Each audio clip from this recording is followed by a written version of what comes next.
welcome everyone to the February edition of the Higher Education Tableau User Group, or HETUG, as we call it. We have a jam-packed agenda for you. So first, we're going to start with some announcements. And one of the best announcements is that we are welcoming a third co-lead to the HETUG planning team, Andrew Drinkwater, who is around here somewhere. He just came off camera. He has presented once or twice for us. I believe we have interviewed him as well in our media community member sessions in the past. When he presented, I think he presented on relationships versus join, and it was joins. It was really great. And when we interviewed him, we learned that dill pickle chips are preferred to him over ketchup chips because those Canadians, they do funny things with potato chips. Andrew is a former Tableau instructor at the British Columbia Institute of Technology. He's a Tableau certified associate. He's also a board member at the Canadian Institutional Research and Planning Association, CIRPA. That was a mouthful, but I finally actually have the words in the right order for the first time in at least a half dozen times I've tried to say that. So that's great. He's also president and founder of Plaid Analytics, which builds strategic enrollment management analytic solutions for colleges and universities. So some of you guys have actually maybe worked with him in his day job. So if anyone, and actually, Andrew, you've got a comment in the chat saying that dill pickle chips are amazing, so you're not alone in that. Thank you, Matt. It sounds disgusting, but you're not alone. So if anyone else has any announcements, any job openings that they want to post, feel free to come off mute, and or if you want to post them in the open positions channel in Slack, which I am leaving a link to in the chat, feel free to do that. I'll give everyone a few seconds to unmute. We really should have some music in the background. Sorry. This isn't a job posting, but if anyone is at the TDWI conference, please post in the chat, because I'd love to set up a meeting of the data folks from higher ed at TDWI. And there is a link, I think you posted about it in our Slack space in the general channel earlier today. So jump on there and that. All right, so we are going to go ahead and move on to meeting our community member, Bechor Barouch at the University of Texas at Austin. And notice I said the. I'm getting better about that, but I am also going to continue pointing it out that I'm saying the in the University of Texas at Austin. So Bechor is an analytics manager with the data visualization team. It's a new team that was created and in the Data to Insights, or D2I initiative. I have trouble with that one as well. I don't know what's up with that. He also co-leads the internal TUG at UT Austin and loves to play around with new features and find ways to utilize them in the dashboards that he and his team produce. So we're going to get started. So the way this generally works is that we have a list of questions. It's almost always the exact same questions over and over again. We're just going to ask them until we run out of time, and then the lightning round. So Bechor, tell us a little bit about yourself and describe your role and your team. Yeah, thank you for that introduction. I'm smiling because there's a little bit of a reunion going on here in the chat, apparently. D2I, Data to Insights, it's all a mouthful. It's very hard to describe the team, where I'm sitting. So it's D2I for short. And yes, I manage the data visualization team here at D2I. We sit within a larger analytics team. What we do basically is work with analytics engineers, stakeholders, and a bunch of other people across the university to understand how we can build the most impactful visualizations for the use cases that are kind of put in front of us. Yeah. Do I need to tell more about myself in that opening question? If you're talking, Roshni, you're muted.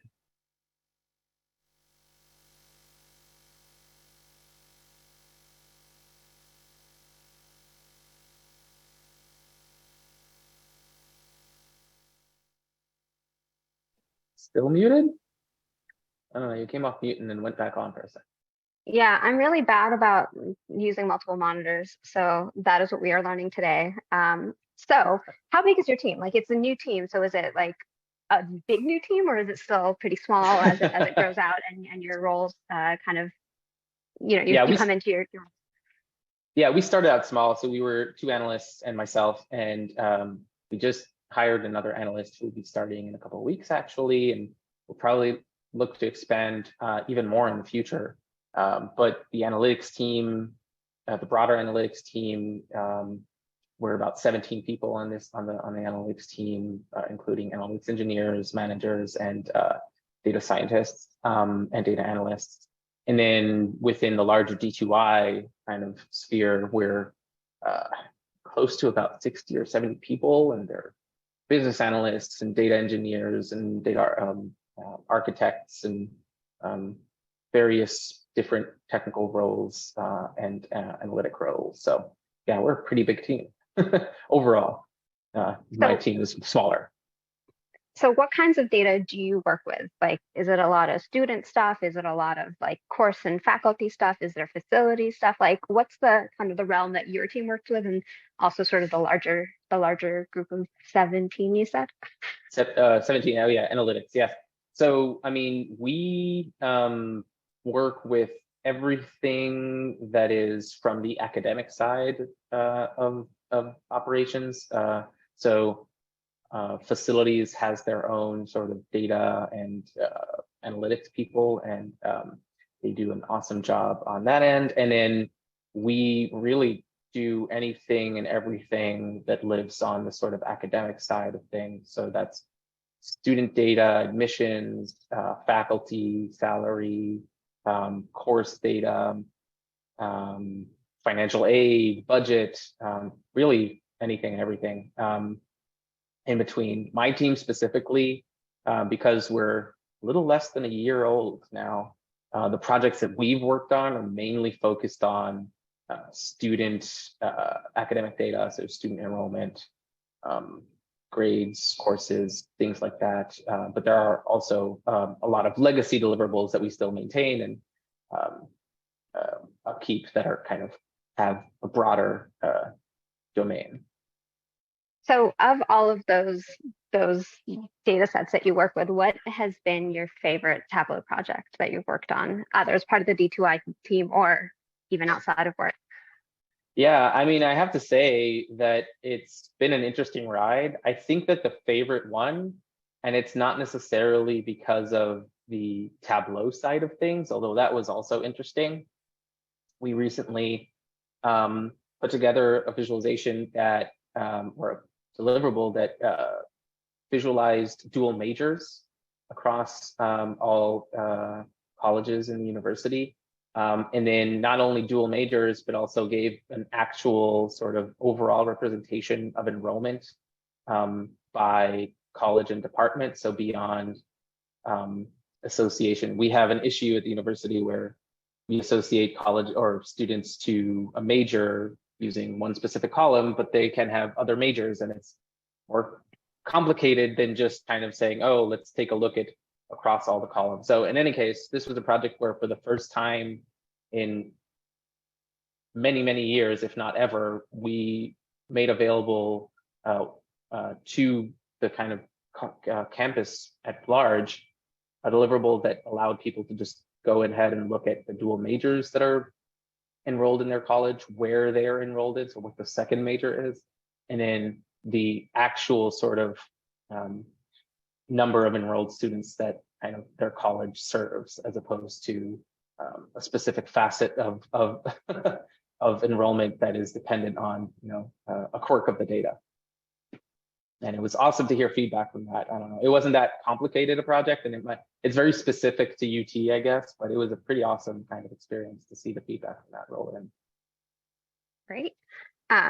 So we're going to step back from that specific project and actually just talk about how you got into Tableau. So how long have you been using Tableau, and how did you learn Tableau?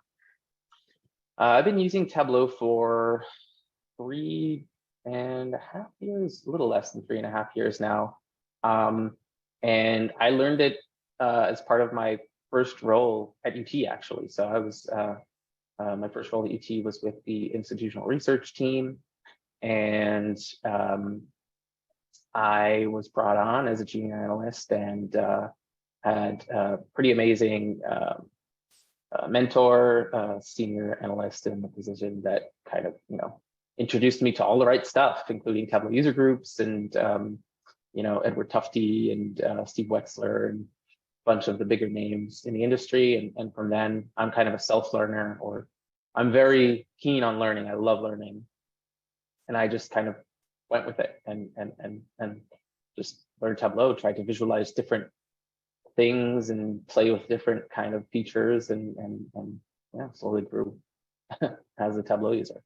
So speaking of Tableau features, what is your favorite Tableau feature? Yeah, I have to say it's probably maybe a little boring, but parameters, just because how powerful they are. And I literally don't think I've ever created a viz in the past 2.5 years that haven't used parameters in some way, shape, or form. So I mean, yeah, it's definitely something that I use all the time, and you can use them in very, very creative ways. So I mean, I think that without that, I would be lost. I was, funny story, I actually was we were looking into QuickSight just because I was curious, and I found out that they didn't have parameters but did have calculated fields. And I was like, well, how are you going to use the calculated fields if you don't have parameters? Right? Parameters, they do all sorts of magic things.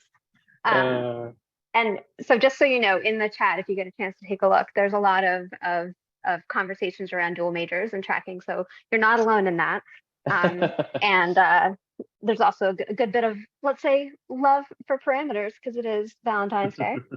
So you mentioned earlier that you love learning. So what Tableau things do you want to learn about? Like, what do you want to learn more about, or just learn about in general in Tableau that you may not know much about right now?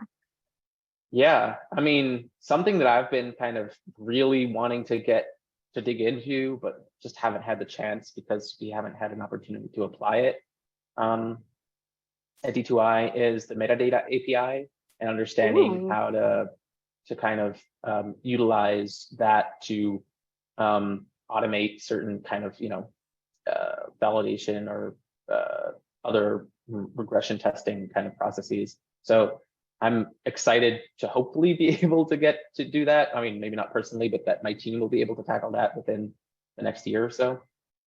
So I'm gonna shameless plug out here, but if anyone has used the metadata API and wants to talk about it, we're always looking for presenters. So feel free to reach out to us. You'll see the link in the chat sometime soon. But we've definitely, we've had a few people talk about APIs, and there's a lot that, they provide a lot of potential there. It's just a matter of finding the time and the right use case to actually try it out. So you're not alone in that either. No. So you talked a little bit about how you learned Tableau, and how part of it was mentorship and part of it was just like getting your hands on anything that you could. So what one thing do you wish that you could tell Tableau newbie you as you were getting started? Or Yeah, I mean, I think that's something that really kind of I think that I tackle things full speed, sometimes too fast. And I kind of just dove into, immersing myself in data visualization and reading and blogs. And then I got involved with the sort of data visualization community on Twitter. And I kept seeing all of these amazing dashboards and personal projects and so many cool things. And I was thinking to myself, like, when do people have time to do that?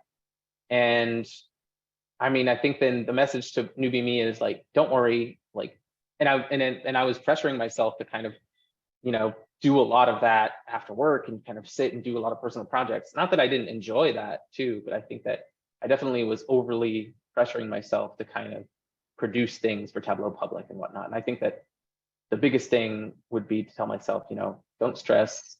It'll come with time, and as you kind of, work on more and more projects professionally, then you'll have the opportunities to learn, as long as you kind of make sure that you're trying to apply new features and new things that you learn to work, and not just kind of use the same old methods that you're familiar with. Yeah, that'll come. I don't know, that's So kind of amorphous, but that's my it's main the warning lesson. against Instagram, right? It's the Tableau Public Yeah. is there for inspiration, but it's not the end all be all. There are other ways to learn these skills. Yes.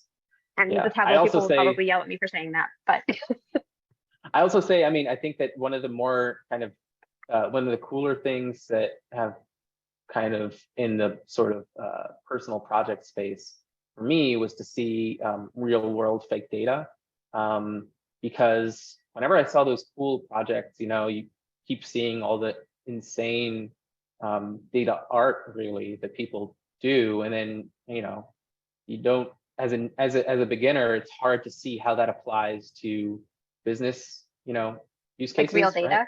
Yeah, exactly. And, you know, as a more advanced Tableau user, I think that I'm now in a place where I can see a feature, or, you know, see something in a viz, in a piece of data art, and say, oh, what's that feature behind it? And then try to apply it to, you know, stuff that I work on. But as a newbie, I think that's harder. I think it's much easier to see that and just say, well, that's something that I'll never be able to do and never will apply to work. So yeah, I think that it's a challenge being in that space and keeping sane. Yeah. I mean, a lot of it is just about like building the right base and learning what you need to know in order to do what you need to do, but then also keep learning and keep applying things. And, you know, like you said, it's all about seeing the viz in a different light. Now that you've been using Tableau for a while, you can actually start to reverse engineering it without being overwhelmed, perhaps. Yeah, So yeah. one last question before we get into the lightning round. Is there anything else that you'd like to share with us? I mean, I shout out to my team. Awesome. We've been kind of doing pioneering work in in our, not to make it too grandiose, but, you know, every project we've done has been the first of its kind. So it takes a lot of flexibility and patience to kind of go with the flow and roll with the punches. So just, yeah, appreciate it very much. And let's keep rocking. All right. So there are some eyes in data visualization, but it's really about the team and the data fam. There's no Can I be more T's. cheesy? Well, I guess there's one in data, not in visualization. Yeah. That doesn't work. All The right. metaphor works. Try to stretch a lot too. All right. So Ginny is back, I think. I hope you're back. And gonna move us into the lightning round. Thank you so much for covering for me. My internet was having some issues and I had to restart the computer. You all know how that goes. All right, so are we ready for the February lightning round? Drum roll, please. Drum roll. Okay. First up, today is National Ferris Wheel Day, and I believe Roshni cued me in. George Ferris, I believe the inventor of the Ferris wheel. I didn't dig in too much. Yeah, it would have been his 154th birthday today. Wow. Who knew that they've been around that long? So, in honor of National Ferris Wheel Day, what is your favorite Ferris wheel? I mean, not something that, you know, I think about on a daily basis that much. I'll give a shout out to, or not a shout out, but I'll say literally, I think the only and most recent one I've been on was in Geneva, Switzerland. My mother's family all live in Switzerland. So they have a huge Ferris wheel, or had, on the sort of border of the Geneva Lake. And it was pretty awesome to kind of be up there and see the view. And there's a huge fountain. So it was very cool. And mountains in the background. Oh, I bet that was beautiful.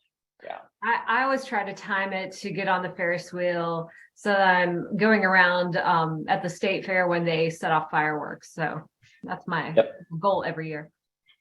Good tip. All right, next up, February 21st is Mardi Gras. I don't know if you've ever been to New Orleans or to New Orleans or not, but if you were, would you rather spend Mardi Gras on Bourbon Street or Canal Street? Yeah, never been to New Orleans, unfortunately. I mean, my brother worked in New Orleans for a bit, so I've heard things about Bourbon Street. So just from the sort of, in the process of elimination, I would say Canal Street. I have no idea, really. They do intersect, so you could technically be on both if you want. I don't know. I don't know if Canal Street is different, but I feel from what I've heard about Bourbon Street, I don't know, Mardi Gras, Bourbon Street sounds a bit much. I understand. All right, so this week is also National Jello Week. So what is your favorite brand or favorite flavor of discontinued Jello? I'm not a Jello person, so again, a little bit out of my depth here. There were some very strange flavors there. I mean, celery, Right? Italian salad. Like, what is that? What's going on there? I think I'd have to go with I never tasted any of them, but cherry. I'm a sucker for anything that's kind of fake berry taste. So fake blueberry, flake cherry, flake strawberry. Love it. I don't know why. So I definitely recommend you all scan this QR code and check out this Jello. It's not a data viz. It's an infographic that we found with all the different flavors of discontinued Jello. There are some very interesting ones on there, and I think personally that this goes back to when aspics were really popular in the 50s and 60s, and they were putting hard-boiled eggs and vegetables and meat and all that in the Jello. And anybody who's ever had an aspic, I would love to hear about it in the chat, so do share. All right, a little bit less disgusting. Is there a pizza topping? What types of pizza toppings do you like on your pizza in honor of National Pizza Day that was on February 9th? This is a sensitive topic for me because I absolutely love pizza, but my wife does not. I mean, she's okay with pizza. She's okay. She likes pizza, but it's literally like anytime I propose it, she's like, no. So it's a holiday every time I get to have pizza. But yeah, favorite topping would probably be any type of salty cheese. I don't know, there are different types, like goat cheese or something like that. I mean, meat, you can't go wrong with like a pepperoni or prosciutto. But I think that the saltier cheeses, that's definitely my favorite. Sounds really good. I'm team pineapple myself, but I also like anchovies, which I think most people don't. Put your most unpopular pizza preferences in the chat too. I'd like to see that. I support pineapple. I support Hawaii. I think that the people who want to kind of deny the yumminess of a pineapple pizza, right, are kind of, they're working through stuff. I don't know. All right, so Thursday is National Almond Day, and February 26th is National Pistachio Day. Who knew there were so many nut days in the month of February? So in honor of that, what's your favorite nut, and what are you nuts about? Favorite nut would probably be cashew. They're just, I love just like that, eat them. Cool, raw, toasted, I don't care. Nice. What am I nuts about?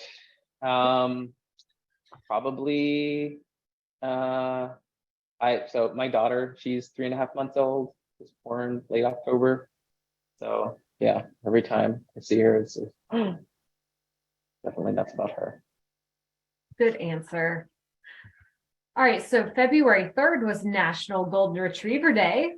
Do you have a favorite breed of dog?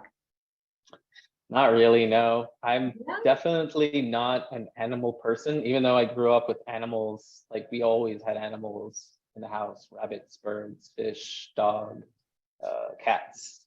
But yeah, I mean, don't really have a favorite. I have to say the mixed. I love mixed breed dogs. I think that they you know the only dog we had growing up was a rescue, and I think they're always the cutest. They look so cute.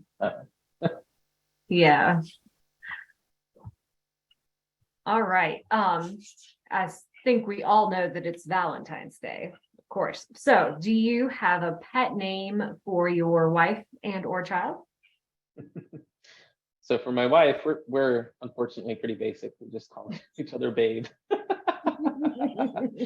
Okay, nothing wrong with that. It's classic. Yeah. For my daughter, oh, so many pet names.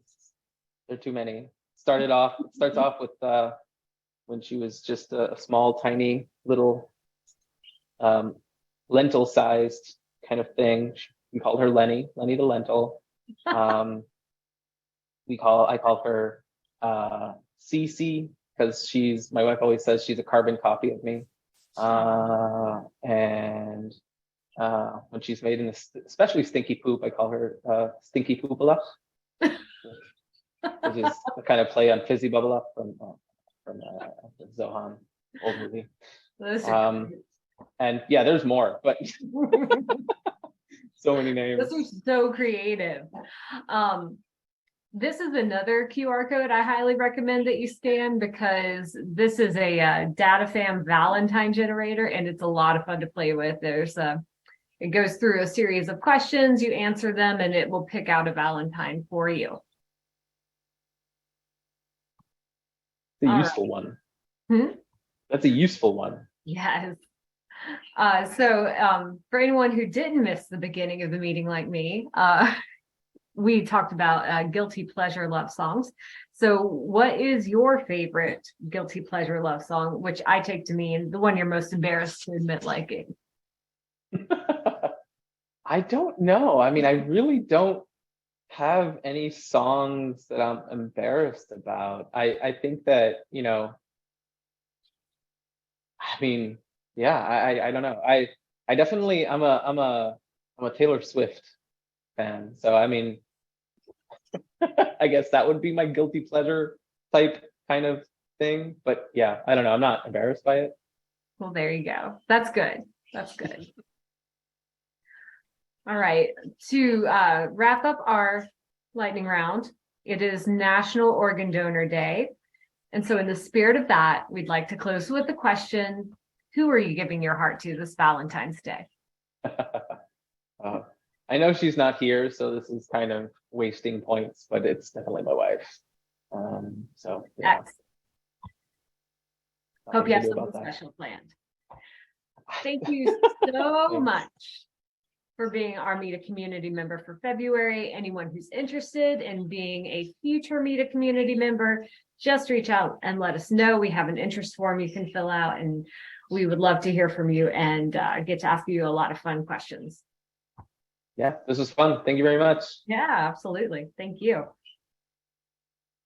Thanks, Bechor. We probably asked way more personal questions in this one than I think we have ever asked. So thank you for being a good sport there. Yeah, these were actually, right. I couldn't wait to tell you all the pet names for my daughter. That was a fun one. It was good. I love them. CC. I like the whole, like, we're talking email carbon copy, like typewriter carbon copy, like it's wonderful. So that carbon copies are from a time of way past.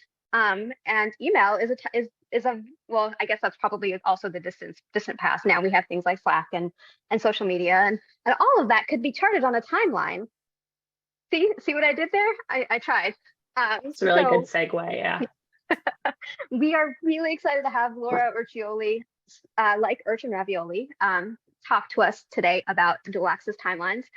So you guys have met Laura. She did Meet a Community member way back in some month of last year. She also did a tip or trick way back in some month of last year. But as a quick refresher, Laura is a data analyst on my old team in resource development at MIT's advancement community. Before that, she worked in our annual fund in the Alumni Association for about 5 years, and also at Worcester. That's right, Worcester, not Worcester, Worcester, No. or Worcester. Sorry, Worcester Yeah. Polytechnic, WPI. And before that, she researched fish. And in case you don't see it on the screen in front of you, she also has cats. And I it's a do. little bit ironic because, you know, cats eat fish. That's what the internet tells me. And she's got 3 cats now. She's got Jinx is the black cat. Yeah. Jinx is the tabby. Oh, Merlin is the black Merlin's cat. the black cat because it's magic, right? And then Yes. not pictured is No. Schubert. Not Schubert? Yes. It is Schubert. It is It is Schubert. Schubert. He is not pictured. I had to kick him out. He gets a little crazy because he is a kitten. So yes, I'm up to 3 now. So we do have to retake the photo, but it's a really good picture of me. So I don't wanna have to take a new one, and it's not gonna be as good. You know, I'll just keep that one. I'll Photoshop him in. I was gonna say Photoshop does wonders. And in case you're wondering how Schubert was named, I encourage you to Google Schubert as in shoe, SHOE, the thing you wear on your feet, and Bert as in Bert and Ernie, because there was a seal that jumped out of the Boston Harbor or whatever that waterway is, and into the town next door to where Laura lives. And it was a whole big thing. It was very exciting. It was the most excitement I've experienced probably in my entire life was that seal. So Schubert is in not memory because the seal's still alive, but in honor of the seal. Excellent. And Laura fosters kittens on the side. That link you see at the very top is where she fosters the Northeast Animals shelter, where she fosters kittens for. So we like to show our love to all sorts of animals. So in her current role, Laura and her team, they build dashboards to help fundraisers identify potential donors or prospects and develop strategies to optimize outreach efforts, along with all sorts of other fundraising data dashboards. And all the while rallying for data to actually be entered into the system and building out reusable database objects so that, you know, we can do repeated analyses and things like that. So Laura, take it away and tell us about all of these magical dual axis timelines and what you can do with them. Yes, I will. All right, I'm going to share my screen. Boop, boop, boop. And hopefully still see you guys. So I try to take Roshni's spirit and do a Valentine's theme dashboard. And it's focusing, as you can see, on my dating history. Yes, I have indeed dated all 5 of these individuals. I am, just frequently in Hollywood dating famous people. But today, what we're going to be focusing on is this bottom view, this timeline view. And what's really important or really exciting about this bottom view is that you have a couple different things going on. You have these kind of bars that are stretching the length of this, in this case, of my relationships. And then we have these, dots or hearts or broken hearts, which are indicating dates of specific, in this case, dates. But this timeline is extremely powerful and really cool to show data on a time basis and have a lot of information kind of jumbled into one very clean looking viz. And it's really not a hard viz to build, but it does require your data to be formatted in a kind of specific way. So I do kind of want to talk a little bit about the underlying data. So you'll see I've had to kind of format my data in a funny way. There are some simple things here. So in my case, I have this field called the date name. So this is the grouping. And again, this could be applied to a bunch of different things. We use it in our fundraising office. Actually, just a couple different things. We use this to look at pledge timelines with gifts coming in as these little dots. You could also look at this with HR kind of or office structures. So if somebody's in an office for a certain amount of time and these little dots indicate positions or projects. And we also use this to look at prospect managers. So they'll be assigned to a certain alum for a certain length of time. And within that length of time, they'll have a certain number of, one-on-one meetings, contacts with them. And so we want to show that timeline, that whole length of the relationship, as well as those independent little tabs. So like I was saying, in this case, I'm using the individual to split up my time view. So I'm giving myself 5 individuals that I'm showing, and that's this field called that date name. The other thing that I have is this date ID, and this is a unique identifier for every date and actual date. So the individual and then the actual distinct date of that. And that's just to help me make sure that I have a distinct record for every date versus kind of an aggregated one view. The other thing I have is this date type, and that's actually determining the shape that something is showing up as. So we have these circles and these hearts. So that, you could just call that your shape label or whatever you want, but that's determining that. And then the important things are these 2 date fields. We have this actual date, which I call date, because in my case, it's the date of the date. So this is that distinct date of the event. And then we have, in this, I'm calling it our relationship date, or relationship start. And this is helping populate the bars, these like Gantt chart bars on the bottom. And these are populated using this relationship start date.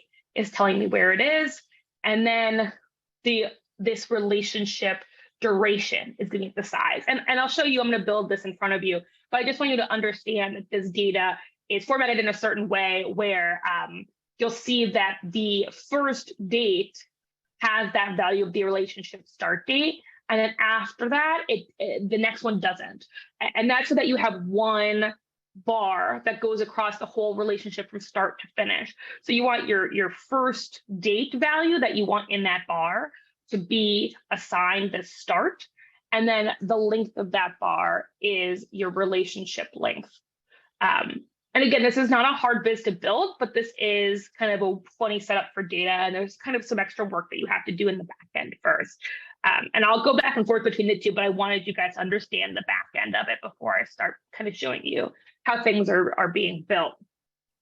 So like the presentation said, and Roshi said, this is a dual timeline. So that means there are actually kind of 2 graphs overlaid on top of each other. And I'm going to start with the Gantt chart, the relationship side first, so that you can see what I meant about that kind of duration information.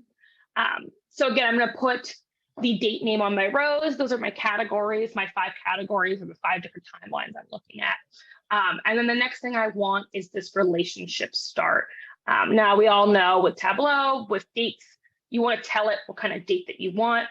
In this case, I'm looking at an exact date and I want it to be continuous. So the fact that it's green and turned green is good, because I want this to show up on a bar like this. And you'll see, and this is a fun little trick for those of you who have run into issues with nulls before. This is telling me that there are 5 null values.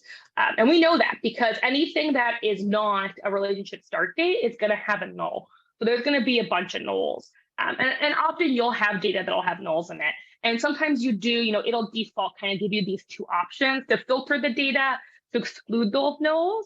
But that would kind of break my little bullet point section later, or to show it at a default position of 0, which again is not what I want to happen. So this is a fun little trick that I learned. If you have nulls in a viz and the viz is getting mad at you and you're like, I know, I'm happy they're there, I don't want to exclude them. You can actually go to analysis and then go to special values and hit hide, and that goes away. Again, like, theoretically, you should be aware that there are nulls. It's good to get an alert. And maybe you do want to filter those out. But in certain cases like this, where we're kind of pushing Tableau to its limit and I'm kind of playing against a couple rules, I know that there are nulls. I don't want to exclude them. So we're just going to hide that pop-up. So that's a fun trick for all of you when you're dealing with nulls. And it's definitely allowed me to cheat a little bit more because I don't try to filter out my nulls anymore. I just hide that little pop-up. Don't tell anyone. No.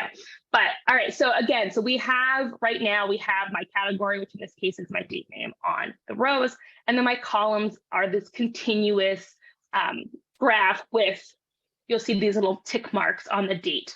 And so this is giving us the start date. because that's what we put there. So it's going to give us that one distinct line on the start date.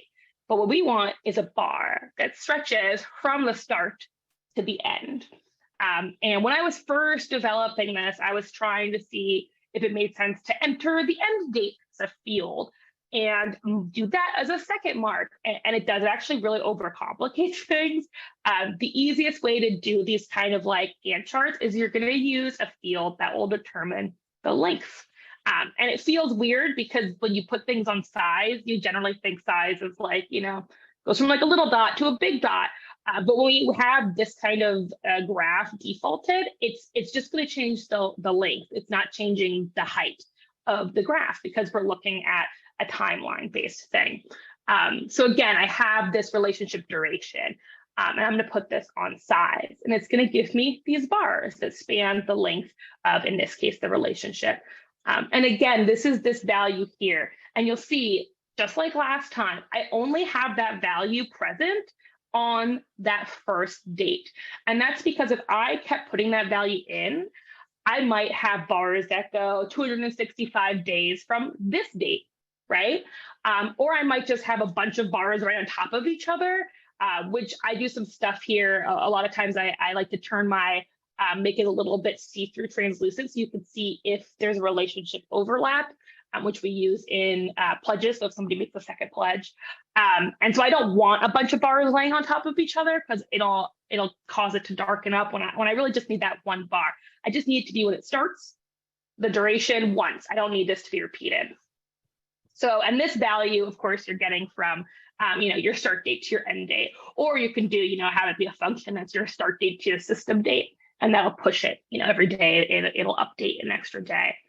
But that is that value, and that's what's building out this length, right? And so you can see we're actually 50% there right now. We have these bars. It's showing the length of a relationship from the start and the end, and it's just using not a lot of information. And again, one thing that you do want to be aware of, this does default to some, which is okay here because we only have one date, one relationship length associated per each. But if you had something, if you had a second line with 265, now it would be, quickly do the math in my head, 520 days, right? So this is another reason why I like to have it only be present in the date of that first or the beginning of this relationship. So again, this timeline, there's two parts to it, right? There are these bars, and then there are these kind of individual little dots. And these individual dots are the second dual axis of our graph. And so we're going to stay on this view. We're going to keep this on, date name is still our categories. And now we are using date. And again, we're going to change it from year to exact date. And you'll see it's also going to default to this Gantt kind of automatic type. And that's not what I want this time, right? This time I want it to be a shape. So I'm going to select shape. And now you're going to say, well, what the heck is going on? Why are all these dots, changing in size? That's because sometimes when you build, or often when you build a dual axis chart, it's going to copy what you did for the first axis onto the second one. So again, it's making the size of the dot refer to the durationship of the relationship. And for the dots, I don't care about that. I want all my dots to be the same size. So I'm going to drop that. The other thing that I have going on in this view is I have that relationship, that date type that I'm actually using to determine the shapes. So I have three shapes going on. I have a heart, I have a broken heart, which indicates the end of a relationship, and then I have just these normal little circles. And so what I need here is I need that date type to be over on the shape. And you can see it's defaulted here because that's what I've had it put on the other view. But again, you would change the shape in here. These are our little heart icons I downloaded off of, a free icon website. And so they're very simple. They're very cool, but you can make these shapes be whatever you want them to be. But I like start of relationship being a heart, a broken heart friend, and then these dates within the relationship, and then these one-off dates. I've decided to group them together because I wanted it to look a little bit cleaner. So now dual access. So we have these two charts. We got to put them on top of each other. So We're going to click this. We're going to click this dual access. They're going to lay on top of each other, but you can all see there's some weird stuff going on. You know, this heart is supposed to be at the start of a relationship. Why would it be floating in the middle? And this is a common issue when we use dual access, and that's because they're actually not doing the same access in a way. They're still two different axes, and so one is shifting on one end and one is shifting on the other. And so you want to synchronize these axes so that they collapse. I'll make this the entire view just because it's kind of small. And you'll see that my colors, I don't like this. I want to be able to see the dots in front or behind, and I want to make sure this kind of looks aesthetically pleasing. So my relationship start, the color I chose, if I can remember correctly, is this funny little color, and I think I turned it down quite a bit. And again, that's I enjoy turning this down because the other really cool thing about this timeline is that you can have these overlapping events. So let's say, you know, in our case, we have, like I said, we do this for tracking a pledge payment.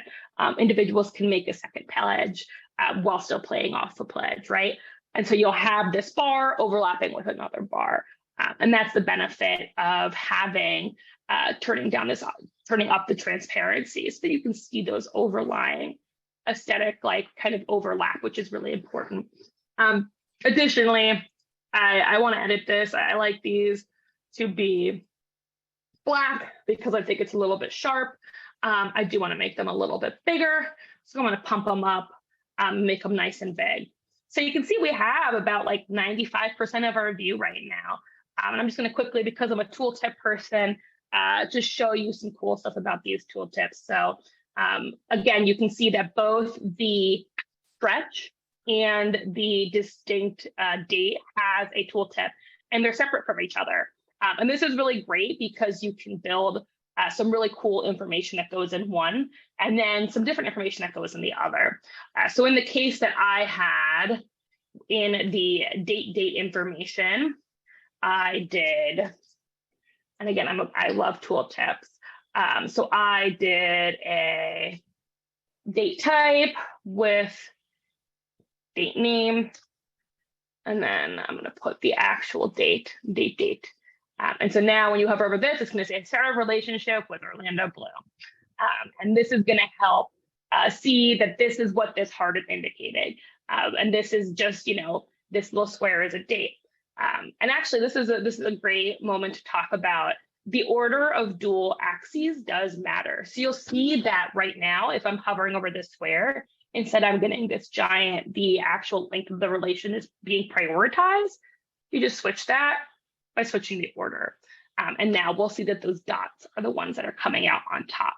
So it does matter which one you build out first, but you can always inverse them at any point. And again, for the entire relationship, the information I put, I believe, was, I put something like relationship with, and we'll put the name, and we'll say started on, and we're going to put the date, and then we're going to say lasted. And again, this relationship duration, in my case, I'm using days, but you can have this be weeks, you know, just make sure that you change the value from date to weeks. And you'll see now I'm seeing that this relationship lasted for 850 days. And that is about 90% of this. Some other really cool things you can do with this. You can build in actions to change your time. And that's just in case you want to be able to page through different time periods. So right now I've restricted it from 2014 to 2020, but you could build out actions that could change the amount of years that you have showing to have something page through. You can show, again, those overlapping things between them. And you can also nestle different information based on which tab you are. So we actually used a very similar timeline to this to look at a prospect's overarching kind of interaction with her offices. And we had a bunch of different things on these y-axes. So we had stuff like gifts, but we also had stuff like, you know, contact reports or visits, event attendance, stuff like that. And using calculated fields, you can nestle different information within different tooltips, just depending on which kind of category you're in.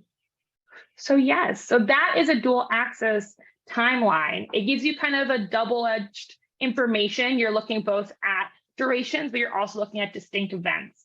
And like I said, it is a very easy build. It just requires some back-end work with calculating those durations. So that is everything.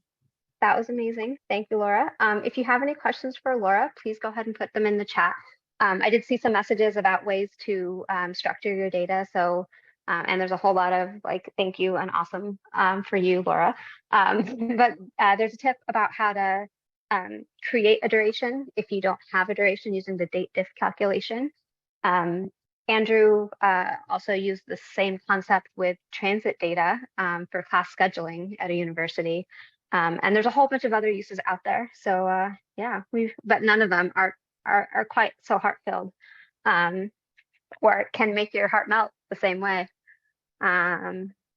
Also, wait, I want to say that I was expecting something about Leonardo DiCaprio in this presentation. I spaced out. I was going to do a joke about how you could scroll through to different timelines, so you can go back to before I turned 25 and see my relationship with Leonardo DiCaprio. But I did forget. And then the moment I didn't say it, I was like, Roshani's going to remember that because I was going to make that joke. I am. I'm going to call you out on it. All right. That was many moons ago. Many moons. Many hearts ago, actually. Heart-shaped moons? Is that a thing? I don't know. All right. Thank you, guys. So thank you so much, Laura. We are going to move on. I'm going to pass the mic to Andrew. All right. Good afternoon, everybody. It's my pleasure to introduce Eldrid Sequeira. Eldrid is going to be presenting on using dashboards to democratize data analysis towards holistic interdepartmental process improvements around transfer credit and articulation.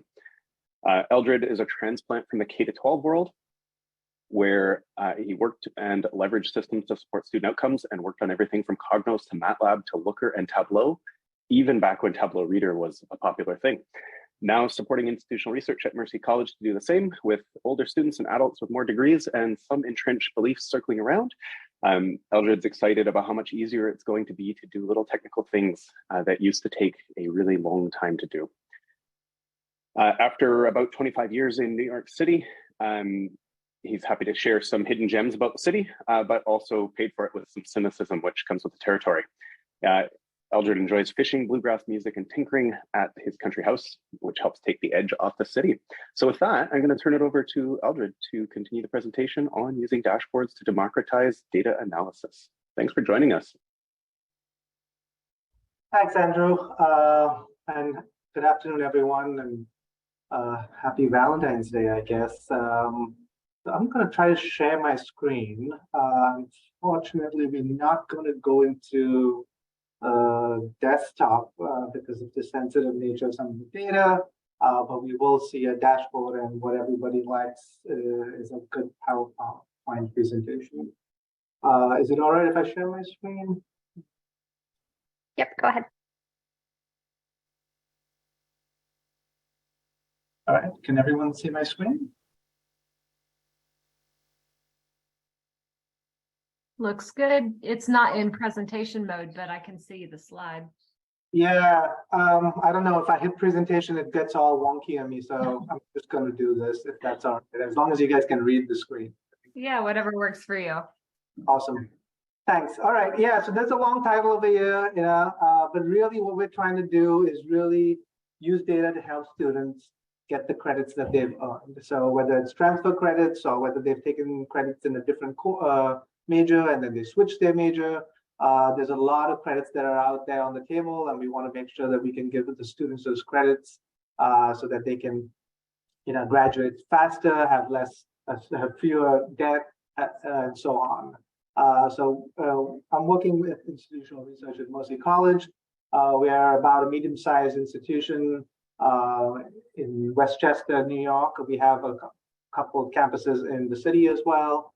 And again, a lot of this work is in collaboration with others in the Mercy IR team. So thanks to them, without which none of this would be possible. So just a little bit about how we're going to go through this. The symptom, as we can see, as I was talking about, is that too many credits are not being applied to majors, which is leading to longer graduation times.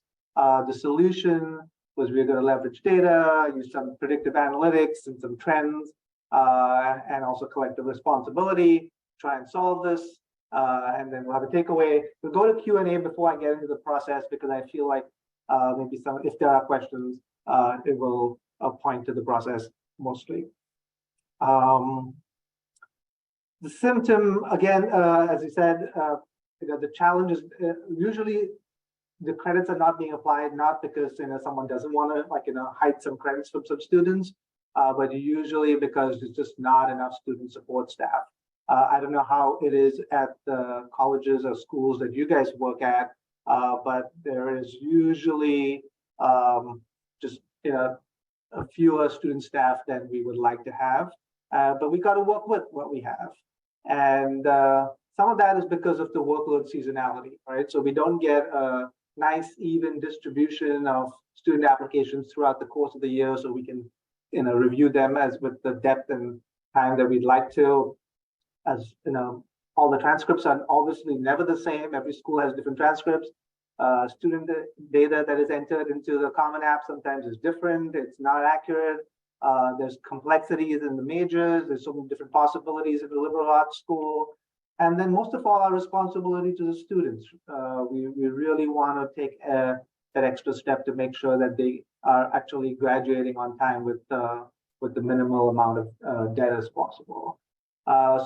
So that's what we see. Just a quick stat nationally, about 43% of credits are wasted during transfer, which is crazy. Some of it, maybe things that you wouldn't apply because they're from completely different majors, but a lot of it is stuff that could be applied.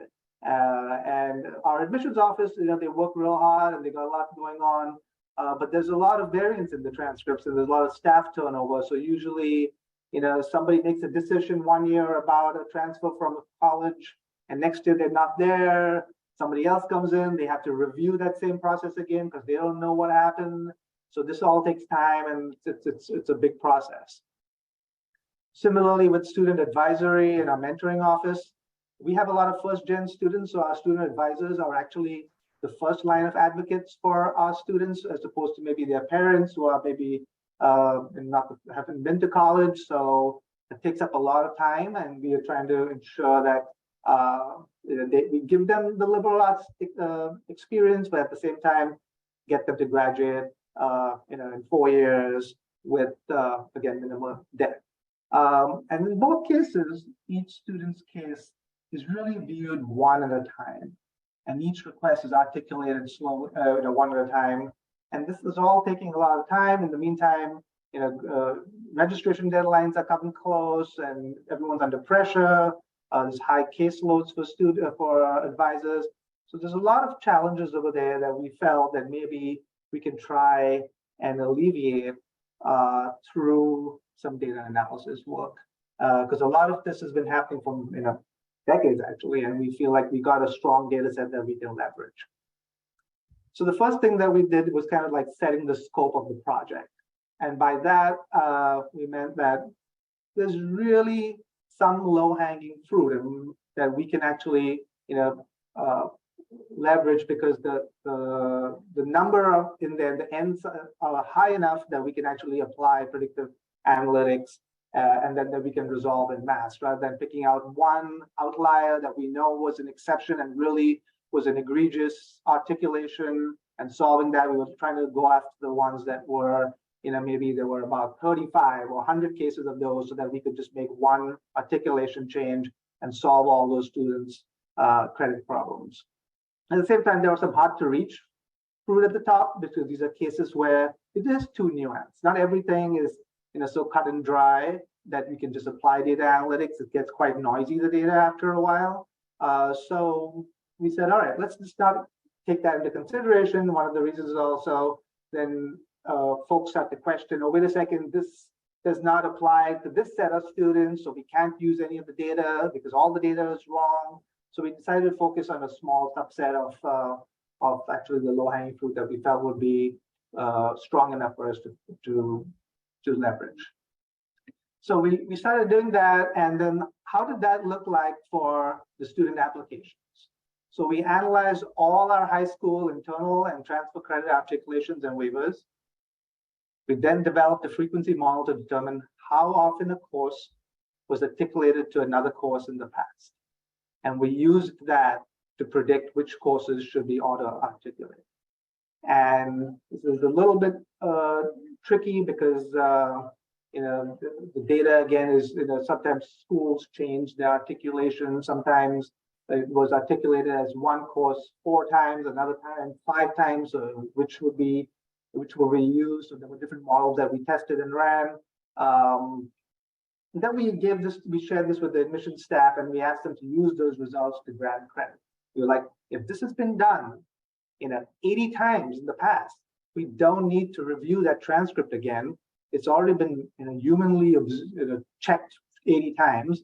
I think we can just say that we're going to grant credit to those. And if it turns out to be an error, it's easier to review 2 or 3 errors than to keep checking 80 credit articulations. So this decreased the number of courses that we had to go through in the waiver process.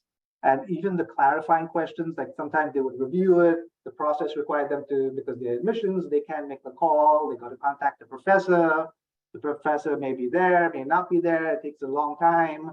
So took away all that kind of stuff by kind of automating a lot of the process, by kind of expanding the rule book, so to speak.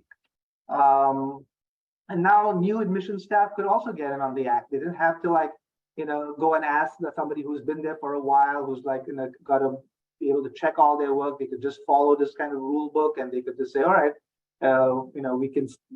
we can now be able to predict that this course actually can be articulated based on that frequency model. So we're able to identify single courses impacting numerous students. So this is just one case that we had in Critical Inquiry 101 course. We formed a new rule. It impacted all 34 students who were not getting credits for that, and they were able to just give them all credit. So they didn't have to take that course that year. That's 34 times 3 credit course and times how many dollars. So that's a lot of money saved for each of those students. And at the same time, it's freeing up time to review the higher hanging fruit, I guess, which require human intervention. What does this look like? So I'm sorry I can't share the actual dashboard for this particular one. I'll share one for the next one. But basically, we had in a landing page in Tableau where they could identify which one they wanted to work on. One tab was for the admissions office. Another tab was for the student support and mentoring office. Basically, you can see the transfer school, the number of credits that we've received from that transfer school, what that course was called by the transfer school, and how many times we articulated that course. This is a very interesting example over here because the same course came in, and this is in a human data entry, I guess, and work, but it was called all these different names over the course of multiple years, and we were articulating it differently over the course of the different years. And we were able to see, all right, there were a couple of times that somebody actually went in and articulated this Native people course to history.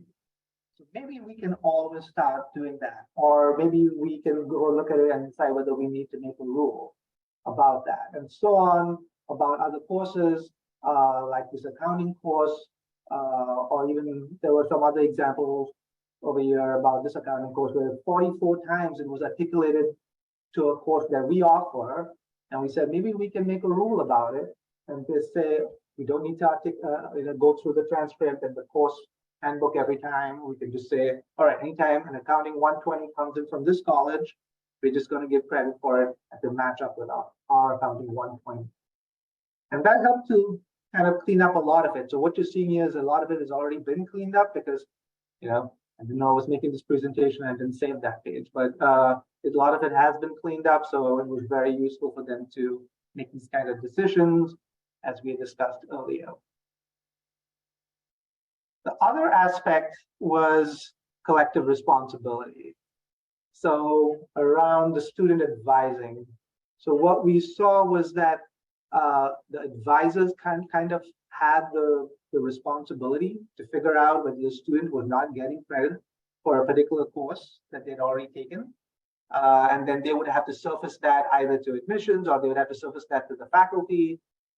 By creating the dashboard that you will see soon, we wanted to move from this to multiple different people trying to support that student.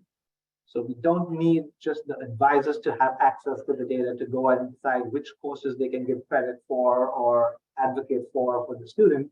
So the faculty can go in too.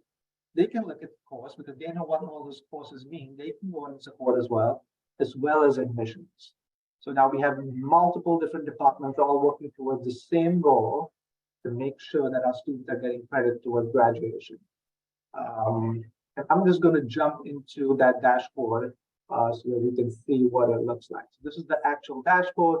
We call it putting square pegs in round holes because obviously if it was fitting fine, it would have already been done. But it wasn't. So we're trying to kind of see, using some data that we have, as well as using the information that we have here, what we can do. So this was around, this is a student whose course EN English 315 had not been applied so far. And it was called Shakespeare or something by the transfer school. And they need credit in historical and global perspectives. And they need some other credit in this other course that is also a 263 course. So now they can go in, whether it's the advisor, and say, you know what, this Shakespeare course doesn't really apply to this, and so we can't give them credit. But then there's other situations like maybe this art class, which is the student came in with a color and design art class from their transfer institution, and they need just a general ed art credit. The arts requirements is just a general ed requirement, and maybe we're saying, do you think we can fit this square peg into a round hole and give the student those 3 credits for their art 107 gen ed requirement? So rather than necessarily the advisor trying to look at this and make that case, you could also have the faculty come in and say, okay, I just want to look at the discipline that I'm responsible for. They'll pick that one and they'll go through those ones and see which ones they want to work on, and they'll make the recommendation rather than the recommendation always coming in from the advisors. All right. I think that's pretty much it. The summary is, so we saw a flat to marginal increase in student performance using some of these processes. Despite a 33% cut in support staff. I gave you that example about 36 students receiving credit for a transfer course in just 1 term because of the way the admission staff were able to use the dashboard. There are a bunch of other examples. And importantly, the collaborative approach that we used in trying to get this done was helpful. As well as the iterative approach, because we didn't start with something too complex. What you are seeing actually is like a level 2, level 3, depending on the dashboard, so that people could get familiar with that and comfortable with the data in it. And most importantly, this helps to build a culture of data at the college and transparency across departments rather than what people working in silos. So before I get into the process, I would just like to pause for anyone who has any questions. Stop sharing. There was one question in the chat asking about what data sources they are. Is it from a database, Excel, some other system of record, or something in between? Yeah, great question. So let me share the screen again. I'll scroll down here.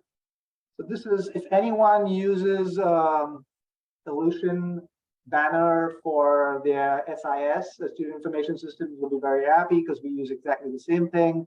And we also use Blackboard. Essentially, the data, SIS data is coming from Elution, but we also get all the degree articulation from DegreeWorks. It goes into system DegreeWorks over here. Our LMS data comes into as well, because we're trying to use that as well to get some real-time data. And then we clean it up. There's some analysis done using Python in here. And then obviously you get the dashboard to give us kind of like what they're looking for. Any other questions? Yeah, we have a data warehouse. It's a SQL Server data warehouse. Yeah, great question, Kate. What is the process for faculty to make determinations on courses? How do they communicate those changes?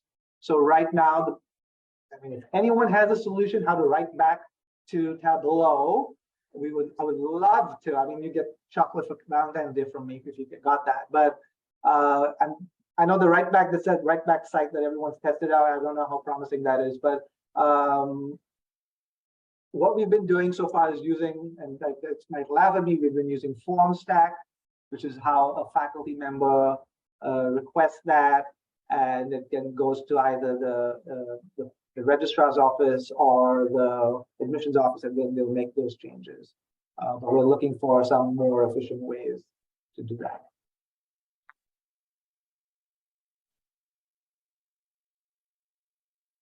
Any other? Curious about the role of predictive modeling into the big picture. So, which I'm not clear about which big picture, but I'll just say that we developed a model in Python where we weighted the occurrences of the what you call it, the articulations of the credits, as well as in the other model where which the advisors were using. We used multiple regression analysis to try and analyze the risks for the students. I hope that was what you were looking for.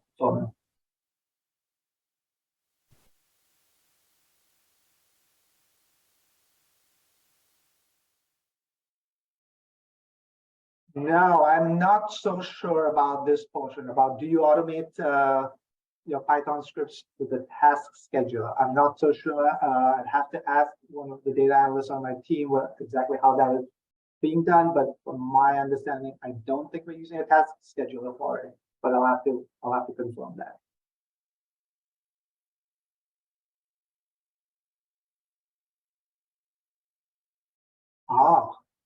Roshni, I'm gonna have to.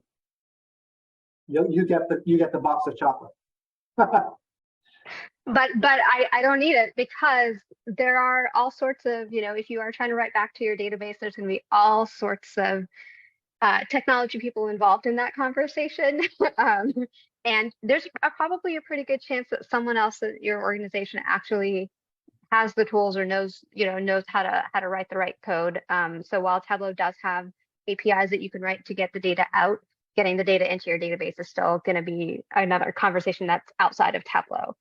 But do know that Tableau can send information through URL links the same way we sort of set up URL actions, perhaps in a dashboard. You can do something similar to send out code saying, this is, these are the two codes, here's how they map, and that sort of thing. Yeah, no, we're going to explore everything. I mean, ideally, it'd just be like you build it right by the row in the Tableau dashboard itself. But I guess that's among the list of many things that they're working on, hopefully. Some key things I think I'll say, maybe in a minute or two more, if that's okay, Andrew. The process, I think, is key. Like a lot of iteration, because we wanted to make sure that we are actually helping students, not building the prettiest and the best dashboard. And the longer we take to make our product the best possible product, the more students are paying for tuition. So we went out with you know, the minimum viable product models that we had. The multiple regression model that we were using was, you know, maybe not as finely tuned as we wanted it to be when we started out, but we went with that. And over time, from one term to the next, the number that we reduced the error in the models.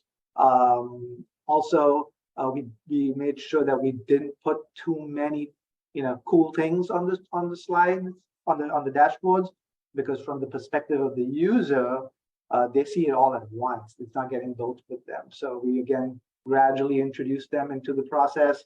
We put some of our things, as you can see on the right, we said this was still in development because we didn't want people to be working on too many things at the same time. And also, you know, include people in this at the start of the process, because it helps with getting them to use it. And great dashboards and nobody uses them. There's a whole probably warehouse of those, but again, get people to come in on the ground floor. That's pretty much it. I think. I don't know if there's anything else. Any other questions? Thank you. Yeah, looks like a few helpful links inside the chat for those who are interested in this type of functionality as well. So welcome to explore further there. And our sincere thanks to Eldrid for sharing his expertise today with the group.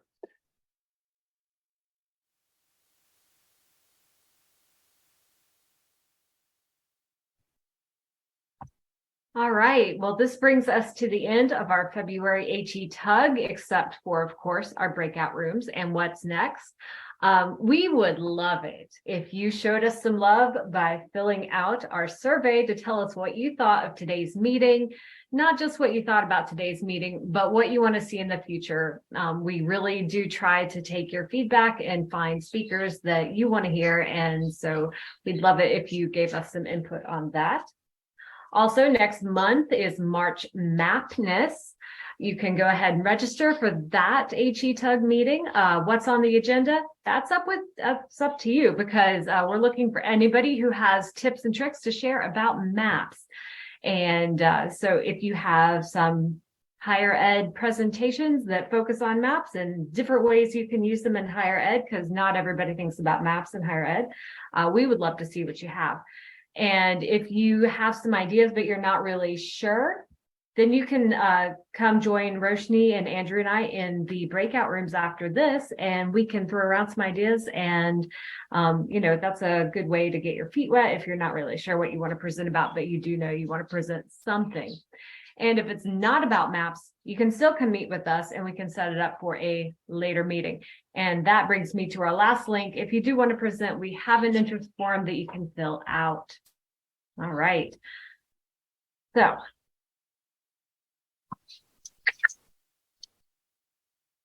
I think Deroshi put all those links. Yep, all those links are in the chat for you.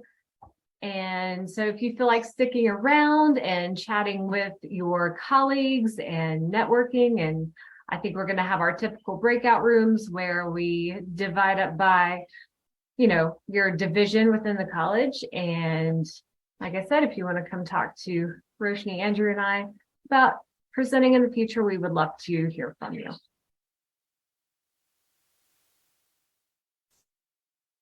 Thanks so much for joining us today.